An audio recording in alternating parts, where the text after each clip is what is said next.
Sandboxing allows Copilot to run in an isolated environment locally or in the cloud. To create a local sandbox, we start Copilot and use /sandbox enable.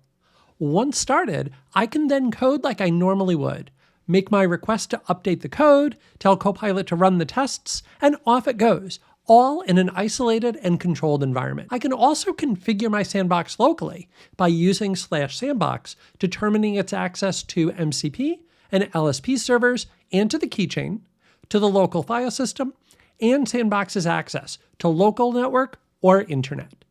I can also disable the sandbox by using /sandbox disable, allowing me to switch back and forth based on my needs. If I want to use a cloud sandbox, I start Copilot using the cloud argument. This will create a remote cloud instance where my session will now run.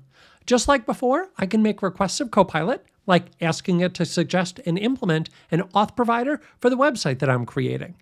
Just as before, Copilot fulfills the request, installing libraries and running my tests. And because it's in the cloud, remote access is automatically enabled, allowing me to pick up where I left off from wherever I can access GitHub. Using Sandbox, local or cloud, allows me to experiment and build safely.